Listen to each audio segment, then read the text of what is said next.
Yung palakpak mga kapatid na masarap ang almusal.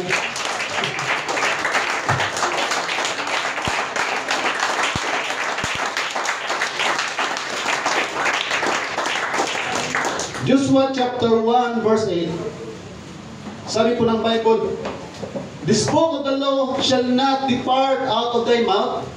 Maganda po kung ma-memorize natin ito mga kapatid. "But thou shalt meditate therein day and night, that thou mayest observe to do according to all that is written therein. For then thou shalt make thy way prosperous, and then thou shalt have good success." One of a kind, one of a verse, chapter from Old Testament to New Testament na mayroong success. At yan po ang pag-uaralan natin sa umagang ito, the secret of success. Nandiyan po yan sa inyong mga handbook mga kapatid kung mayroon kayo. Sikreto ng pagtatagumpay. Sikreto paano tayo magtagumpay habang tayo po'y naglilingkod sa ating pong Panginoon. Now, mayroon po lamang akong dadaanan ng konti mga kapatid sa umagang ito bago tayo diinan natin yung main topic. Dahil malapit na po tayong matapos sa God's Word for My Life bago tayo susunod ay tatapusin natin. Now, mayroon po mga taong kilala or bantog sa buong Pilipinas, mga successful people in the Philippines. Enrique Rason Jr., CEO, International Container Terminal Corporated, no? Operators globally with a net worth of $5.8 billion. Kung i-translate po sa Philippine money, yung pera nila is trillion. Ganon siya kayaman. May makikita tayo sa ferry, may mga container dyan ng mga malalaki. Halos sa buong mundo, siya po ang nagmamayari niya. Sir Manny Pangilinan, kilalang businessman, investor ng Pilipinas, chairman, CEO ng PLDT, at iba pang mga largest communications companies in the Philippines na mayroon pong net worth na $5 billion. Henry C., yung late Henry C. na kilala sa buong Pilipinas dahil yung kanyang investments katulad ng SM ay talagang dinadayo ng mga tao umulan man or bumagyo. At hindi po biro ang kanyang istorya. Bago siya naging bantog, bago siya naging successful businessman, ay dumaan po siya sa matinding hirap na ang sabi ng history ng kanyang buhay ay dati lang siyang sapatero. Naglilinis ng sapatos sa isang kilalang tabing drugstore at pinaalis siya, ayaw siyang patabihin doon. Eh nung nagkaroon siya ng SM, yung drugstore na ito ay hindi rin nakapasok. So bawing-bawing lang mga kapatid. Pero talagang yung kanyang history is one of a kind na kapupulutan ng aral natin mga tao. Si Lucio Tan, kilala siya na talagang matindi rin ang kayamanan niya, no? Isa siyang property development, nagmamay-ari ng maraming bangko sa Pilipinas at nagmamay-ari ng pinakamalaking kumpanya ng sigarilyo. Dati lang siyang nagtitinda ng sigarilyo, pero naging billionaire, nagtagumpay. Dating nagtitinda, ngayon nagmamay-ari na. Okay? Si Andrew Tan, founder ng Alliance Global Group Incorporated, isang businessman. Marami siyang mga pag-aari sa real estate. So ang mga taong ito mga kapatid, hindi pinanganak na businessman. Ang mga taong ito ay pinanganak na hindi sila mga sikat. Wala silang baon-baon na tagumpay, wala silang baon-baon na kasikatan. Pero naging bantog sila, not only in the Philippines, but in other countries, dahil nagtagumpay sila. Amen. Hindi sila pinanganak na matagumpay, pero nagsumikap sila para magtagumpay. Amen. Di ba nakaka-encourage mga kapatid? Amen. Sunod. Yan. yan ay hindi lamang kilala sa buong Pilipinas, kundi kilala sa buong mundo. Si Albert Einstein, kilala siya sa pag-develop niya, lalo na sa pagdating ng science, yung kanyang quantum theory. Bihira lang ang hindi nakakakilala kay Albert Einstein. Ang tanong mga kapatid, anong natapos ni Albert Einstein? Sa mga nakakaalam po. No, sa modern physics, kilala si Albert Einstein. Yung kanyang scientific advancements, doon po siya hinangaan. Si Leonardo da Vinci. Bakit siya naging sikat? Anong ginawa niya? Yung kanyang iconic, yung legendary painting, yung Mona Lisa. Ilang milyon ang halaga noon. Grabe. Maraming gustong magnakaw noon. Kasi pag nanakaw mo yun, milyonaryo ka na. Yes, ka. So, gaano kamahal yung nagawa niyang painting? Pag sa Philippine money yun. Hindi ka lang milyonaryo, kundi bilyonaryo na. Si Mahatma Gandhi, kilala siya sa pagiging philosophy of non-violence. No? Sa human rights, kilala. Sa mga civil rights, kilala po itong si Mahatma Gandhi. Yung kanyang legacy ay nagpapatuloy hanggang sa ngayon. Si Aristotle, isang Griegong philosopher, kilala po ito sa kanyang Nicomachean Ethics and Politics, na hanggang ngayon, yung mga nasa government officials natin, sa mga congressman, sa mga senators, isa po sa kanilang ginagamit na estratehiya sa pagpapalakad ng mga batas ay nanggaling po kay Aristotle. Pero ang pinakabantog na sa lahat ng aking nabanggit po mga kapatid ay walang iba kundi ang akin pong Panginoong Hesukristo.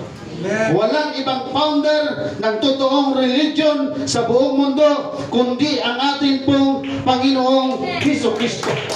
Mula noon hanggang ngayon, in demand ang pangalan ng ating Panginoong Hesukristo. Binagbabatihan ang kanyang pangalan, mga kapatid. Nagsabi tao siya. May nagsabing siya ay Diyos na nagkatawang tao. Yes, totoong tao po siya. Dahil namuhay siya ng totoong tao. Pero siya po ay totoong Diyos na nagkatawang tao, mga kapatid. Bakit siya sikat? Isa siyang hari, pero walang kaharian sa lupa. Dakilang pinuno, pero walang maraming sundalo. Lord of hosts, pero wala siyang maraming sundalo. Isa siyang teachers, bantog. Sikat na teachers, pero wala siyang mga school. Sikat na manggagamot, great healer, pero wala po siyang mga hospital. Si Henry si Lucio Tan, lahat ng billionaire ng buong Pilipinas, lahat ng mga sikat, mga well-known na tao sa buong mundo, namumukod tanging ang ating Panginoong Hesukristo lang ang naiiba dyan sa lahat. Lahat ng bilyonaryong nabanggit ko, maliban sa ating Panginoong Hesukristo, ay walang kakayahang magligtas ng ating mga kaluluwa. Ang ating Panginoong Hesukristo, hindi siya bilyoner nung nagkatawang tao, pero naging success, naging matagumpay ang kanyang paglaganap ng kanyang mga salita at ang kaibahan. Siya lamang ang namumukod tanging makapagligtas ng ating pong mga kaluluwa. Palagpagan natin siya, mga kapatid. Yung mayaman na palakpak para sa ating pong Panginoong Hesukristo. Now, babalik po tayo sa ating pong topic. The secret of success. Pwede ba natin sabay-sabay itong basahin, mga kapatid? Sige daw, from the top. 1, 2, 3, go!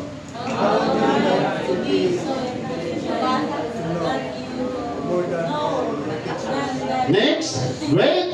How would you like to be smarter than all your enemies? Kung mayroon kang kalaban. How would you like to be happy all the time? How would you like to have success in all you do? How would you like to prosper in everything you do? Nandyan po yan sa inyong sa lahat kung mayroon ganito, nandyan yan, mga kapatid.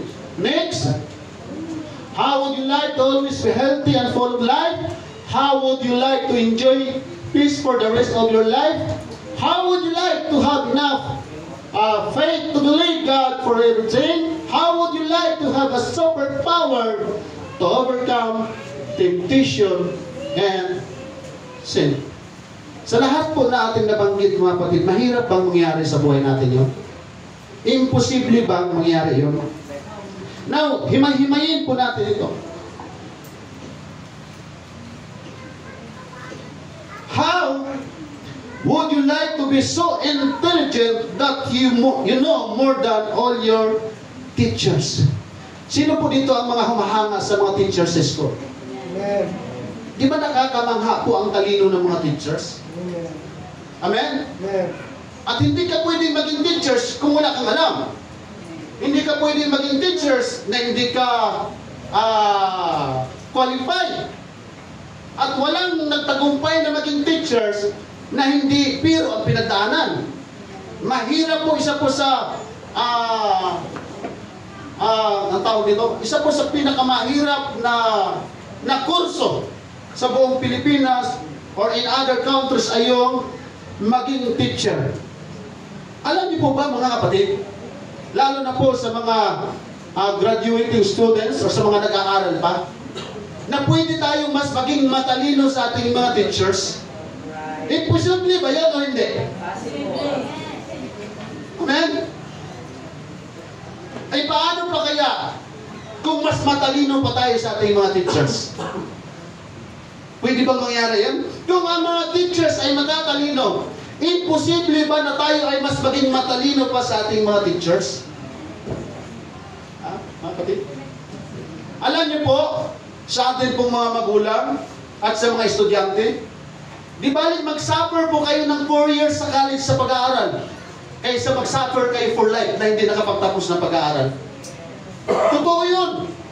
Ang hirap pong walang pinagdaanan mga kapatid. Kung tayo tatanda sa mundong ito na wala tayong pinag-aralan, napakahirap. Kasi kung wala tayong natapos, pabigat tayo sa pamilya natin pag nag-asawa tayo. Lahat ng mga anak, sabi, praise the Lord. Sa lahat ng mga young people, dapat po kayo, tayo ay magtapos ng pag-aaral. Kasi kung wala tayong pinag-aralan, pabigat na tayo sa ating mga sarili, pabigat pa tayo sa pamilya natin. Kasi pag nag-asawa tayo, pag wala tayong alam, wala naman tayong may papakain sa ating pamilya, kanino tayo aasa? Sa magulang. Pag nagkaanak, yung anak natin, kanino natin iaasa? Sa magulang pa rin. Di bali na mag-suffer, magtiis ng 4 years sa college, kaysa for life kayong magtiis dahil hindi nakapagtapos ng pag-aaral. Tama ba? Amen. Bakit ko po nasabi mga kapatid? Dahil ang inyo pong abang alipin ay wala po akong may pagmalaki sa inyo na mataas na pinag-aralan. Nakatapos man ako ng ALS, pasakawa. Kasi hindi man ako pwedeng mag-college kung hindi ako dadaan ng ALS. Dahil hindi ako nakaranas ng high school. Elementary na nga lang, mga kapatid eh. Hindi pwedeng may pagmalaki. Construction na nga lang, labor na nga lang, in-applyan ko, ang daming requirements, hindi ako makapasok-pasok. Kaya ang bagsak ko saan? Sa nabuta, sa dagat. Tahi ng lambat, mangisda sa laot, kasi wala mga requirements. Pag nasa bangka ka, maliban sa mga fishing vessels na malalaki. So hindi ako pwedeng maghanap ng malaking trabaho dahil wala akong pinag-aralan. Kanino ako ngayon umaasa? Tanong nyo. Kaya nag-edad ako ng 30 to 32, niyayakap ko yung nanay at saka tatay ko para mabigyan ako ng pera. Kasi wala akong trabaho maganda mga kapatid. Walang trabaho tumagal sa akin. Nakapasok ako ng isim, hindi tumagal sa akin ng isim.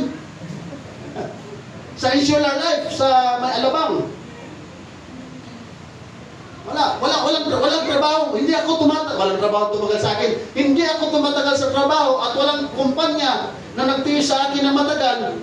Kasi yung pinag-aralan ko mga kapatid ay pang-kinder lang. Amen? Salamat na lang tinawag tayo ng Panginoon. Kaya hanggang ngayon nag-aaral kami ni Pastora G sa college. Bakit?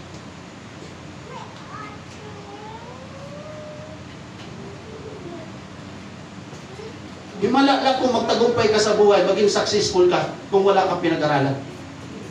Si Manny Pacquiao, mga kapatid, naging matagumpay siya. Wala siyang pinag-aralan, pero naging bilyonaryo. Pero nung naging bilyonaryo siya, saka siya nag-aral.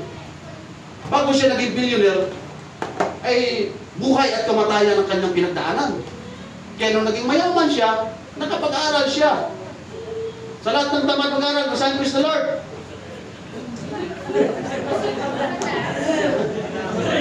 Mga kapatid, mula nung nakakita ako na mayroong 60 years old, 70 years old na nakapagtapos ng pag-aaral, na-encourage akong mag-aaral, mga kapatid. Ang pag-aaral pala ay hindi pinag-uusapan ng edad. Ang pinag-uusapan pala, kung mayroon kang goal, kung mayroon tayong pangarap, kung gusto nating magtagumpay sa atin pong mga pinapangarap, kailangan mayroon tayong gagawin.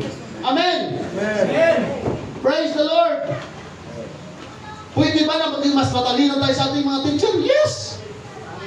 Bihira ka lang ngayon makakita ng teacher na nagtuturo ng salita ng Diyos. Pero tayo hindi tapos ng teacher. Pero kaya natin magturo ng salita ng ating Panginoon. Dahil sa biyaya ng Diyos yan, mga kapatid. Ibang kasi kung magbigay ng wisdom, ng knowledge ang ating Panginoon Diyos.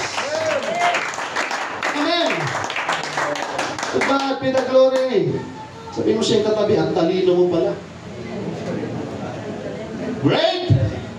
How would you like to be smarter than all your enemies if you have any? Taas ang kamay ng may kaaway.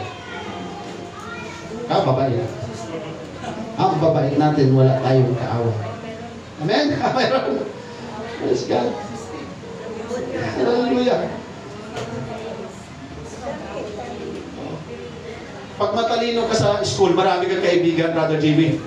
Kasi maraming mangungupya sa'yo eh. Pag hindi ka naman magpakupya, yari ka. Kaya dati, pag nangupya ako, mga kapatid, lagi akong may dalang bayabas. Kasi ang kayamanan sa probinsya namin, sa bundok, bayabas meron kami. Saka yung guyabano, kay Mito. So yun ang ibibigay ko sa kanya para makakupya ako. Ayun, nakakupya naman. Kung ano yung score niya, yun yung score ko. Nung lumaki kami, mga kapatid, maganda yung kanyang trabaho, ako umaakyat pa rin ng kay Mito. Umaakyat ng bayabas. Kasi mahirap yung makatapos ka na ng upya eh. Iba yung natapos ka na mayroon kang natutunan. Tama? Hallelujah. Importante po, mga kapatid. Ay ito po, isang advice lang. Kung tayo ay mayroong kaaway, ay huwag ka nang magsalita ng masakit or manakit para makaganti ka. Hello? Kung sino man sa atin dito ang mayroong kagalit or mayroong kaaway, ang nire-reject ka, nilulukdown ka, huwag ka nang manakit at magsalita ng masakit para makaganti.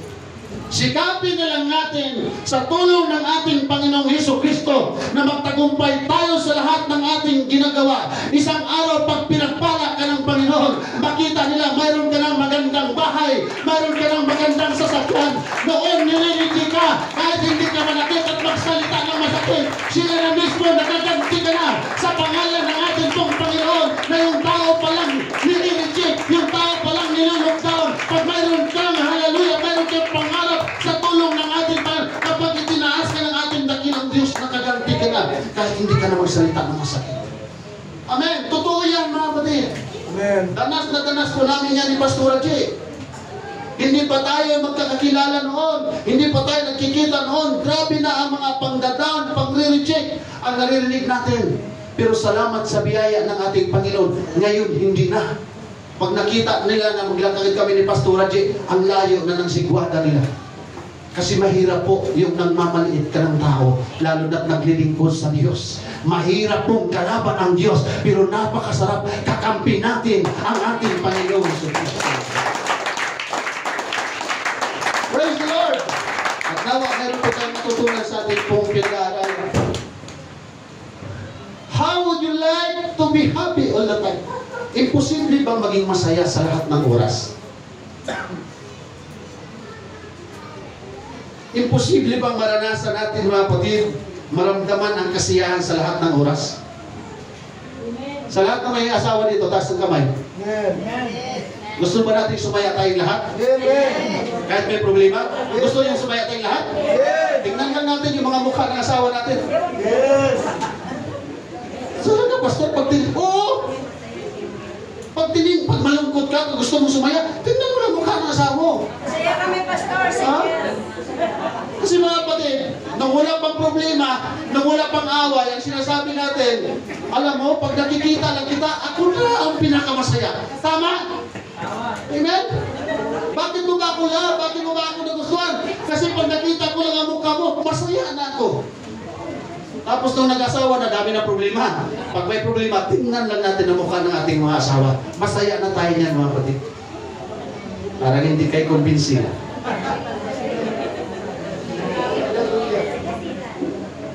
Kasi po ganito yun. Kung makita lamang natin ang kabutihan ng Panginoong Jesucristo sa buhay natin, walang dahilan na matalo tayo sa ating mga problema. Totoo ba, mga kapatid? Nasa banal na kasulatan po, may nakasulat dyan sa aklat ng mga awit. Ang sabi po dyan, magkaingay kayo na make a joyful noise unto the Lord, all ye lands. Serve the Lord with gladness. Come before His presence with singing.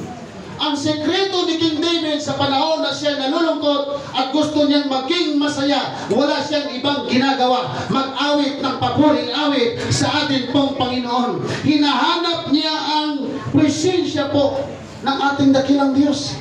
Kaya pala sinabi ng Bible, make a joyful noise unto the Lord, all ye lands. Ang tao ngayon, pag may problema sa bujuki, dinadala. Diba? Ang tao ngayon, pag masama ang loob sa alak at sa bujuki, dinadala.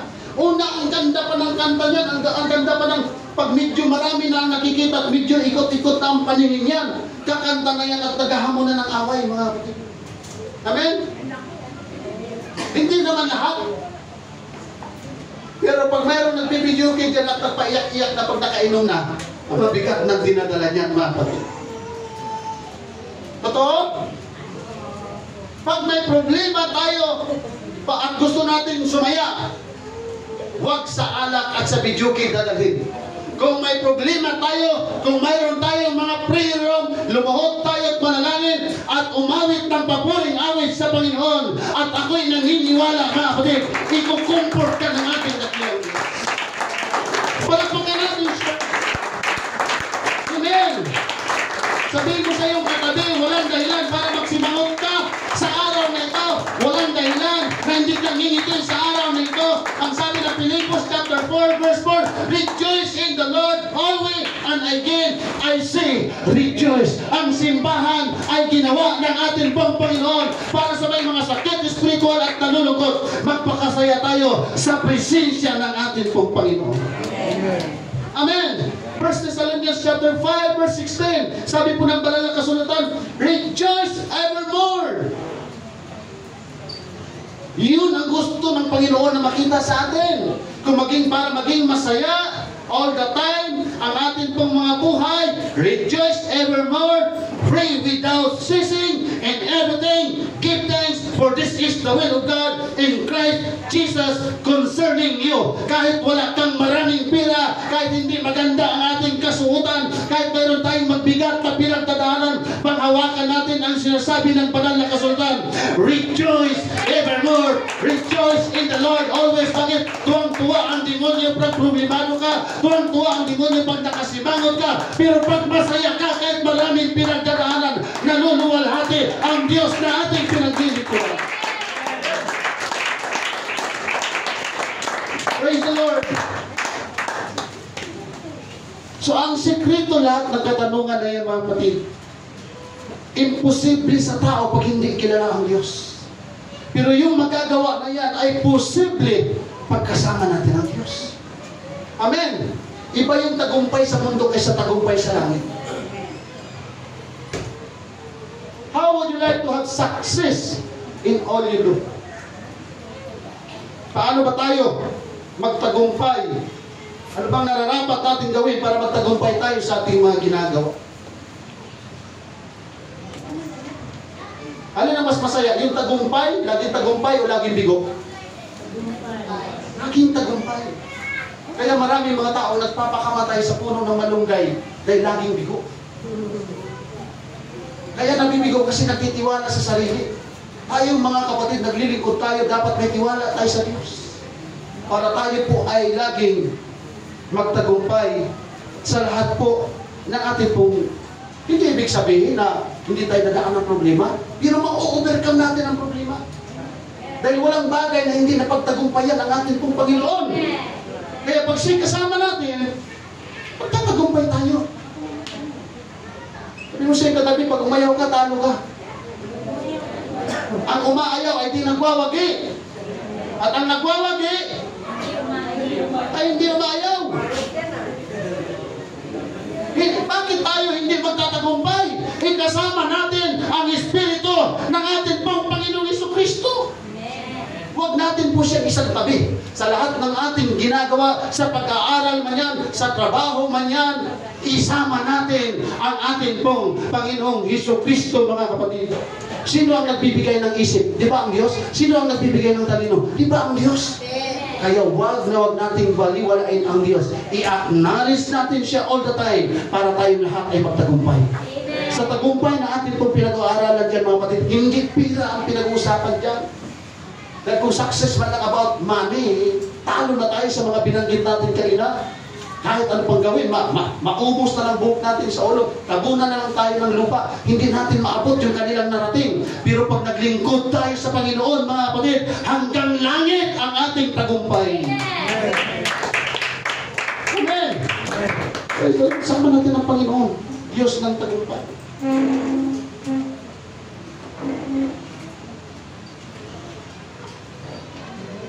How would you like to prosper in everything you do?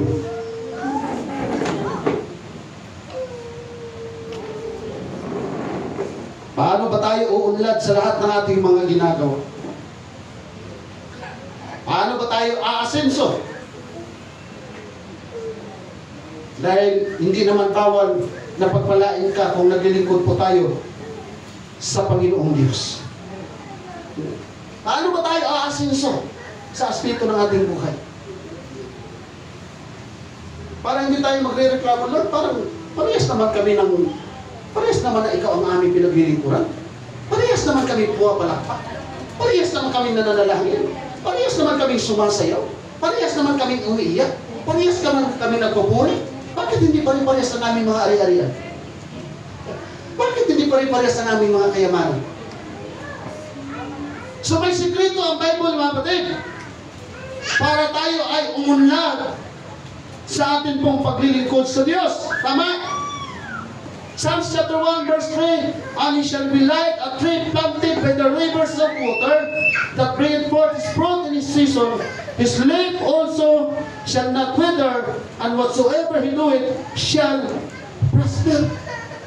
Pag-aralan natin ang punong kahoy sa tabi ng tubig at sa punong kahoy sa walang tubig, malaki ang diferensya, mga kapatid. Madaling mamatay ang puno na malayo sa tubig. Pero ang puno na malapit sa tubig, inaragasan ng tubig. Halos bihira ka lang makakita ng dahon dyan na nalalagpag, at bihira ka lang makakita ng puno dyan ng bayat. Matataba sila. Bakit? Laging sagana sa tubig. Ang Kristiyanong laging sagana sa Espiritu Santo ng ating Panginoon. Hindi tayo malalanta. Mamumunga pa tayo, mga kapatid. We are prosper in what we do. Paano tayo pagpapalain kung ayaw nating tulungan tayo ng Panginoong Diyos? Amen. Amen. Kung ano man yung pagpapala na meron kami, hindi namin yan kaya kung wala ang Diyos, mga kapatid. Amen. Kaya sinasabi ng Panginoon, come unto me. Hindi tayo na, oh Lord, nandito na ako, anong gagawin ko? Pag sinasabing, come unto me, lumapit tayo sa Panginoon na mayroon tayong pagtitiwala para tayo pagpapalain ang Diyos, ang higit na makakatulong. Paano tayo pagpapalain? Pagpupuri na lang, tamad na tayo. Pagsamba nga lang, tamad na tayo. Sa panalangin, tamad na tayo. Paano tayo pagpapalain? Gawin natin yung pinaka-the best. Dahil lumaragasan ang kapangyarihan ng Diyos, yung Espiritu ng Diyos sa bawat iglesia, mga kapatid, para sa atin yun. Kaya ang puno na laging nadidiligan, mataba at nagbubunga. Yung okra namin doon sa bahay, malapit sa tinaniman namin, walang araw na hindi kami nag-harvest ng okra. Laging dinidiligan, may kasama pang ulan. Amen! Oh, to God be the glory. Ang Diyos natin pinaglilingkuran po, matalino. May magagawa siya na hindi natin kayang gawin para umunlad tayo sa lahat po ng ating po mga ginagawa. Dahil bawas yung oras namin sa reality, mga kapatid, ang Diyos ang nagpapadala sa amin ng bayan. Hindi kami nahihirapan maghanap ng bayan.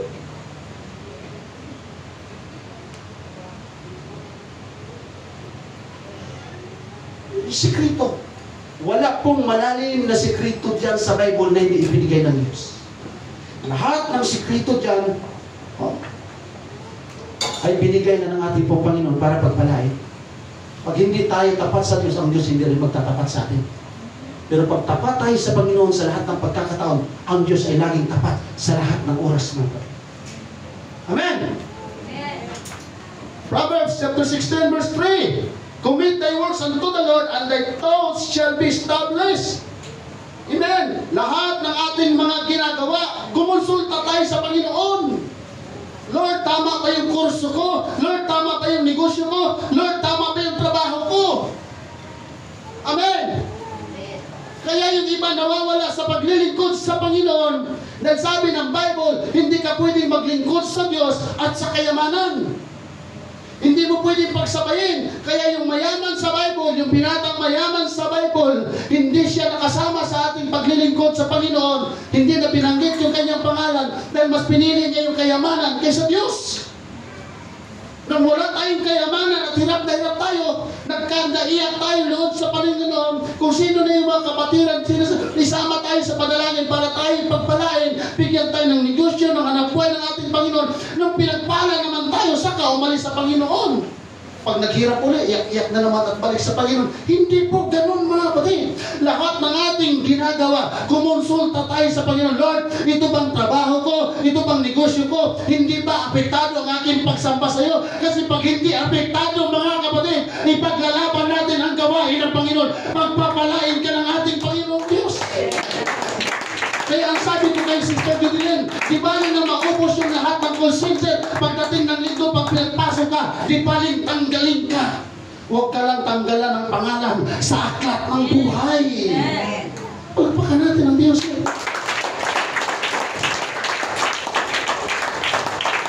Colossians chapter 3 verse 23. And whatsoever you do, do it heartily as to the Lord and not unto men, knowing of the Lord ye shall receive the reward of the inheritance, for your serve the Lord Christ. Ano man ang ating ginagawa, gawin natin sa pangalan ng ating Panginoong Hesukristo.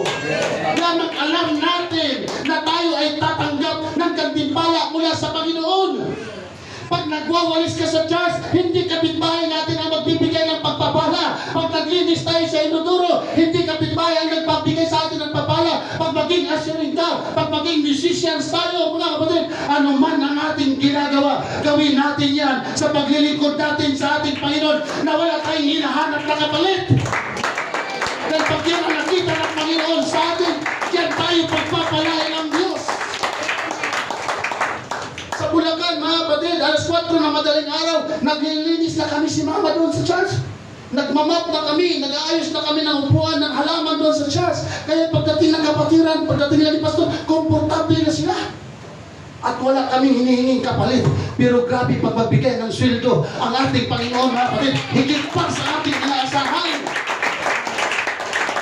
Gumawa tayo na hindi tayo nagre-reklamo.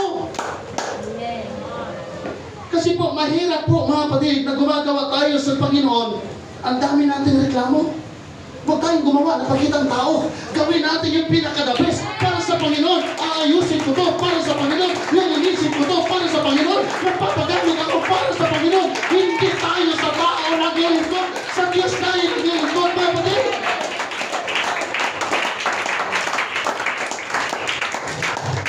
Ang talay yung more. Huwag tayong mag-murmur.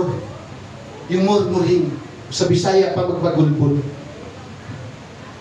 Kaysa magreklamo tayo sa ating ginagawa, mga kapatid, ito na lang ang gawin natin. More, more, more, I want more. Alam niyo ba bakit gusto ko yung kanta niya? Walang ginagawa sa Bible School na hindi ako nagreklamo. Walis, reklamo ako. Magtabas ng damo, reklamo ako. Pag magputol ng sala ng puno, reklamo ako.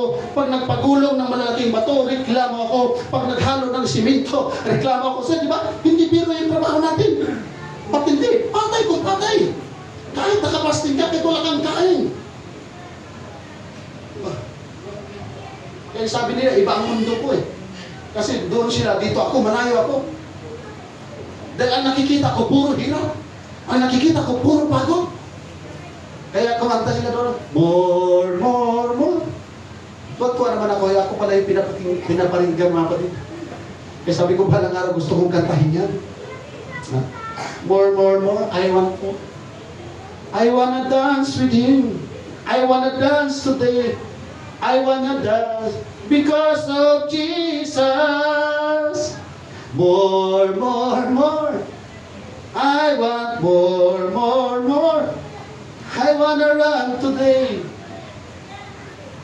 because of Jesus. I wanna clap, I wanna praise, I wanna shout, I wanna pray because of Jesus.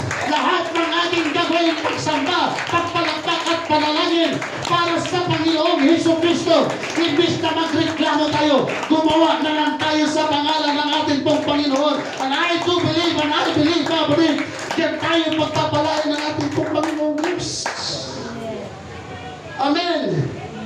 Sa lahat po ng naglilinis dito sa church, sa lahat ng mga bagay na nag-donate dito sa church, sa lahat po na nagpapagamit dito sa church, wala tayong sweldo. Pero kahit kailan, hindi ka papatayin sa gutom ng ating pong Panginoon. Darating ang araw, pagpapalain din tayo ng Panginoon. Lahat ng ating ginagawa, pagpapalain din ng Diyos. Tuloy lang tayo mga kapatid. Imbis magreklamo ka, mag-enjoy na lang tayo sa paglilingkod natin sa Panginoon. Dahil wala po tayo binibigyan dito ng kaluwalhatian. Ang Diyos, hindi ang tao. Amen. Amen. Sabihin mo sa iyong katabi, palakpak mo, hindi sa tao. Pagpupuri natin, hindi sa tao. Pagsamba natin, hindi sa tao. Pagbibigay natin, hindi sa tao. Pagtatapat natin, hindi sa tao. Lahat yan para sa Diyos. Pag para sa Diyos, mga kapatid, hindi ganit ang blessings ng ating pong Panginoon. Praise God. Hallelujah. How would you like to always be healthy and full of life? Siyempre, kailangan natin mag-exercise din. Sayang, wala na yung basketball. No. Pag tayo tumatanda na, kailangan na natin ng mga maintenance. Ang sasakyan, pag walang maintenance, kahit pa mga walang puso yan, kahit mga bakal yan, mga patid, sira yan. Pero yung ating katawan, kahit ano pang maintenance nito, kahit ano pang exercise nito, darating ang panahon, mga kapatid, ay mawawala talaga tayo sa mundong ito. Ang siguraduhin natin, yung maintenance ng ating mga kaluluwa. Amen? Ano bang maintenance ng ating kaluluwa? Ano bang pangangailangan ng ating pong mga kaluluwa, mga kapatid? Ano natin yun? Sabi ng banal na kasulatan, Beloved, 3 John verse 1-2, Beloved, I wish above all things that you may prosper and be in health, even as thy soul prospereth. Dinadalangin sa lahat ng mga bagay ay guminhawa tayo, bumuti ang ating mga katawan. Kagaya naman ng pagbuti ng ating mga kaluluwa. Kasi mahirap naman mabuti ang ating katawan, healthy ang ating katawan, pero yung ating mga kaluluwa hindi healthy. Tama ba, kapatid? Kailangan balance. Kung inaalagaan natin ang ating mga katawan, alagaan din natin ang ating pong mga kaluluwa. Ano bang vitamins ng ating mga kaluluwa? Word of God. Prayer. Paglilingkod sa Panginoon. Yun ang kailangan ng ating pong mga kaluluwa. Psalms chapter 103 verse 2, Bless the Lord, O my soul, and forget not all His benefits. Para malakas ang ating mga kaluluwa, huwag nating kalimutan ang mabubuting ginagawa ng Panginoong Diyos. Amen?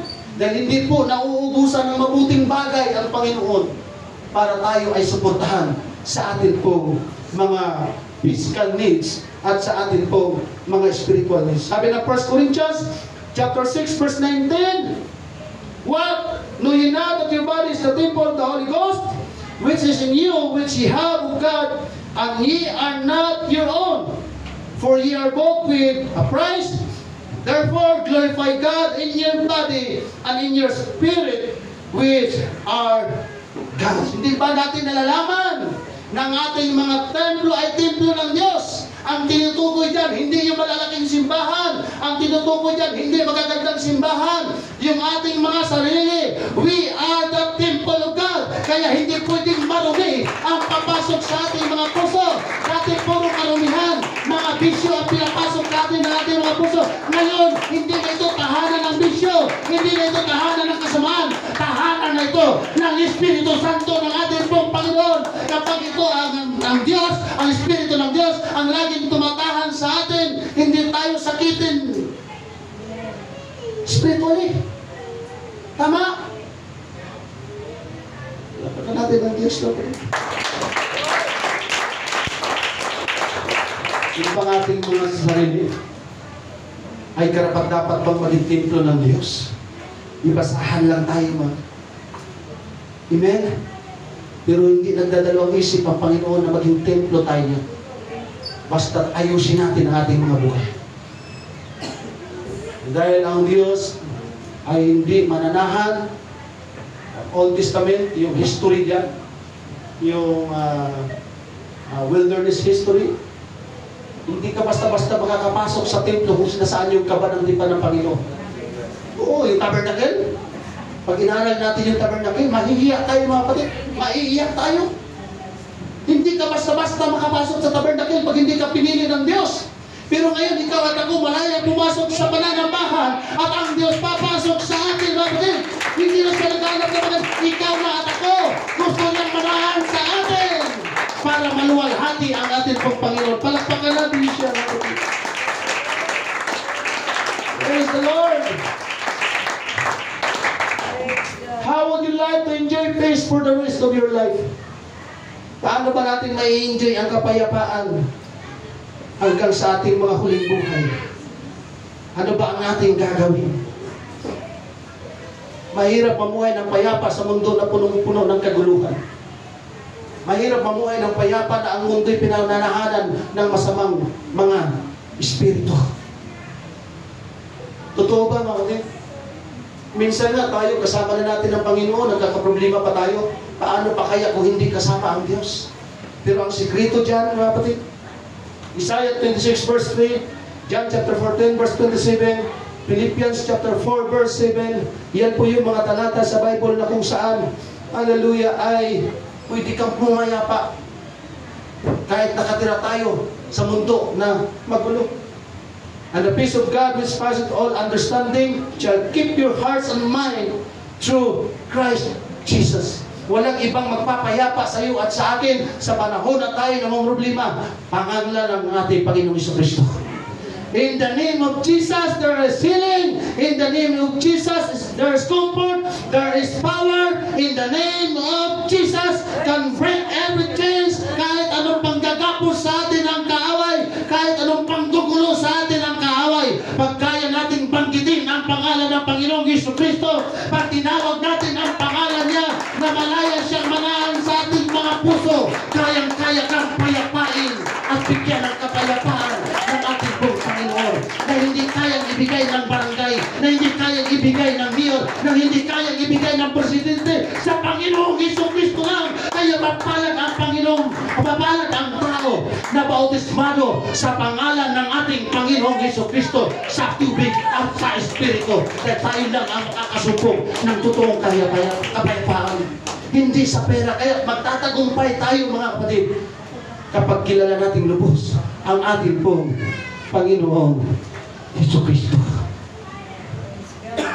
How would you like to have enough faith to believe God for everything? Paano ba tayo magkaroon ng sapat na pananampalataya para tayo magtiwala at maniwala sa sinasabi ng Panginoong Jesucristo. Mark chapter 11 verse 24, therefore I say unto you, what things soever ye desire when ye pray, believe that ye receive them, and ye shall have them. Ibang klase pananampalataya po diyan ang ibig sabihin, mga kapatid. Kung mayroon tayong pagtitiwala, pananampalataya sa atin pong Panginoong Jesucristo, anuman ang hingiin natin, kahit wala pa, angkinin mo na mayroon, mga kapatid. Kaya sinabi ng Biblia, kapag yan ang ating gagawin, maniwala tayo sa sinasabi ng Panginoon, ibibigay talaga ng ating pong Panginoong Diyos. Yeah. Praise the Lord. Hebrews chapter 11 verse 1. Now faith is the substance of things hoped for the evidence of things not seen. Yung wala ka pang kutsi, pero nakikita mo na ganyan ang kutsi ibibigay sa'yo ng Panginoon. Yung wala ka pang bahay, pero pinagpipray mo na, Lord, yung gusto ko yung ganyang bahay, ang ibibigay mo sa akin. Gawin natin palampalatayanan natin yan, mga kapatid. Kahit wala ka sa langit, mamuhay ka lang para sa langit. Kaya ang langit ay puno-puno ng kasiyahan. Dito sa lupa, puno ng problema. Pero ang mga Pentecostal, dapat namumukod tayo, mga kapatid, na yung ating mga pamumuhay ay makalangit na mga pamumuhay. Rejoice always in the presence of the Lord. Masaya sa presensya ng ating Panginoon. Masaya magtagumpay na kasama natin ng Diyos. Amen. Amen. To God be all the glory. So lahat ng atin pong pinag-aralan, mga kapatid, hindi pwedeng mahirap pangyari sa atin. Hindi imposible. Posible pagkasama natin ng Panginoon. How would you like to have a superpower to overcome temptation and sin? 1 Corinthians chapter 10 verse 13, hindi dumating sa inyo ang namang tukso, kundi yaong matitiis ng tao, datapot-tapat ang Diyos na hindi niya itutulot na kayo'y tuksuhin ng higit sa inyong makakaya, kundi kalakip din ng tukso ay gagawin naman ang paraan ng pag-ilag upang ito'y inyong matiis. Ilag.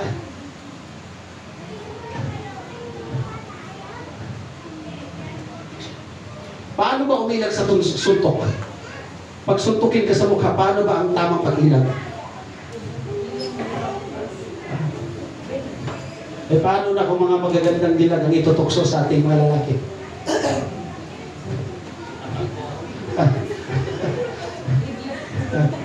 Mga kapatid, wala na ba ibang trabaho ang tao at targetin ng ating mga mata para tayo matukso?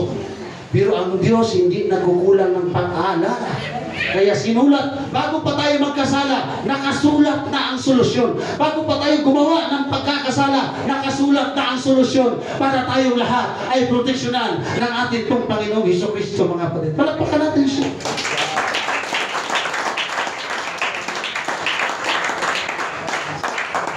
Kung patukso tayo tumalikod sa Panginoon, dahil imbis tayo ay yumayaman, lalo na tayo naghihirap, may sagot ang Panginoon. And he said unto me, 2 Corinthians chapter 12 verse 9, and he said unto me, my grace is sufficient for thee, for my strength is made perfect in weakness. Most gladly therefore will I rather glory in my infirmities, that the power of Christ may rest upon you. Therefore I take pleasure in infirmities, in reproach, in necessities, and persecutions, and distresses for Christ's sake. For when I am weak, then am I strong. Hindi tayo matutukso, mga kapatid, pag naunawaan po natin ang salita ng Diyos. Hindi tayo tatalikod sa panahon ng ating kahinaan, sa panahon ng ating kawalan, dahil sapat ang biyaya ng Diyos. Hindi pa tayo gumigising sa umaga, mayroon ng katugunan ang Panginoon sa ating pangangailangan. Sobra-sobra pa. Dahil kahit kailan mula noon hanggang ngayon, hindi kayang magkulang ang Diyos. Amen? Praise the Lord. Maubos na ang lahat ng pagkain sa lupa, may nakareserva pang langit. Umuulan lang ang mga pagpapala ng Diyos. Palakpakan natin siya. Praise the Lord. Bago tayo magtapos, mga kapatid, common principles that can contribute to achieving success. Ang tagumpay kasi, hindi naman kasi basta nakukuha yan. Pag tulong mo ngayon, bukas tagumpay na. kailangan meron tayong gagawin. So mayroon po mga principles na makukuha tayo sa Bible, paano tayo maging mga tagumpay. Sabi mo siya katabi, mag-smart ka na.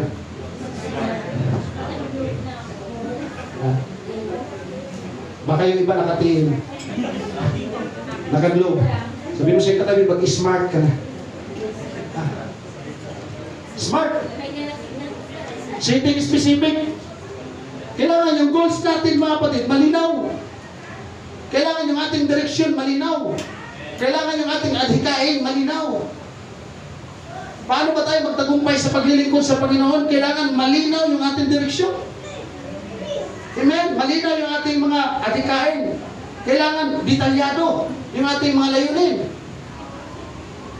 Hindi pwede magsimba tayo para magpasikap. Kailangan alam natin bakit tayo sumasamba. Hindi tayo sumasamba dahil mayroon tayong mga uyab. Dahil mga bana o kasawa. Hindi tayo sumasamba dahil ginagamit lang.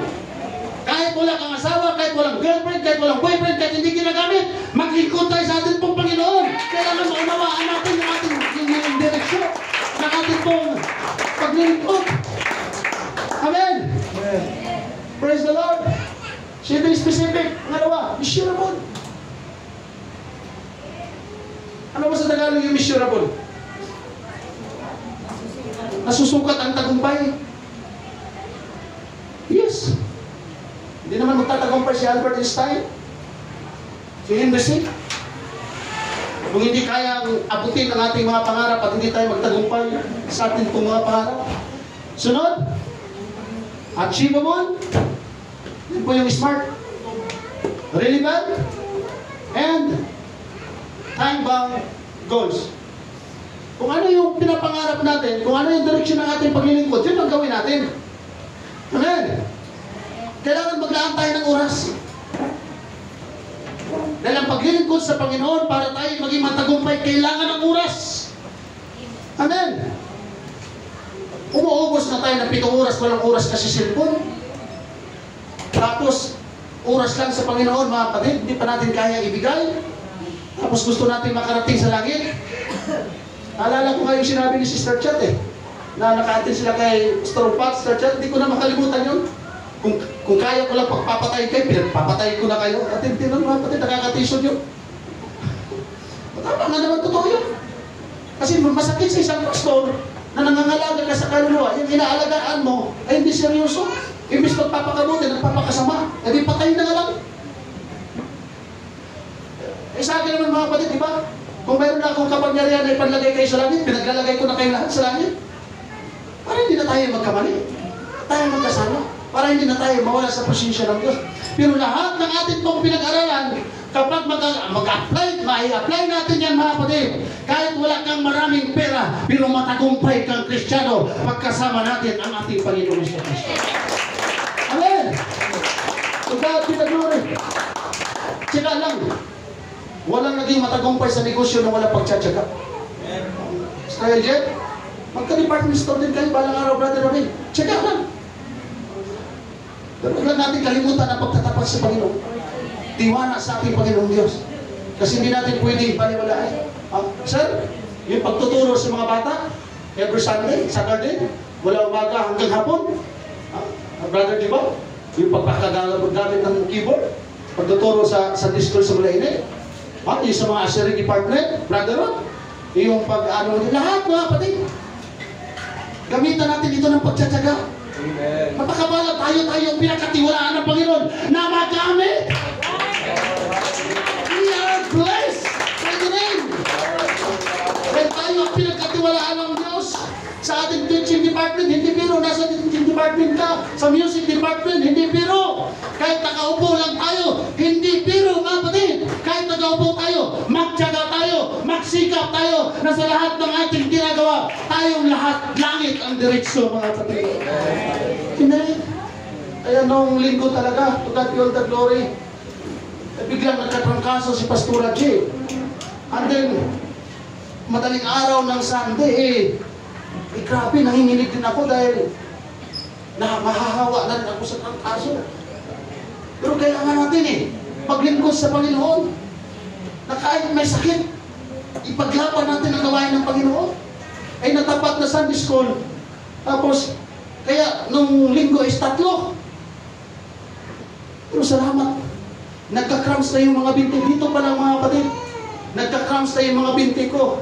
Pero salamat sa atin pong Panginoon. Natapos ang gawain hanggang sa malainin. Nakapagturo tayo dahil sa biyaya ng ating pong Panginoon. Kailangan natin magsumika. Kailangan natin magtsaga. Lahat ng paghihirap, daanan natin. Manangit lang tayo mga kapatid. Dahil kung ang kamatayan natin katulad lang kay Enoch, kay Elijah, ay ang sarap ng buhay. O hindi naman problema yung ating pamilya. Wala, hindi ka nadadalhin sa ospital eh. Kusa ka na lang mawawala. Amen?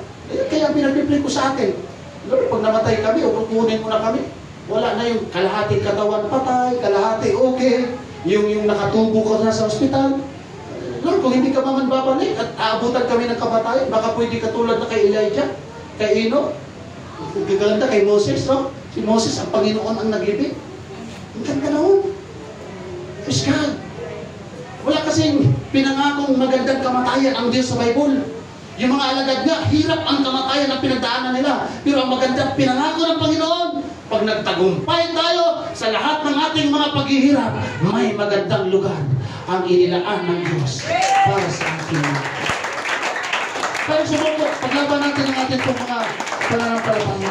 Mahalin natin ang Diyos ng higit sa ating pagmamahal sa tao. Kailangan natin maging flexible mga kapatid.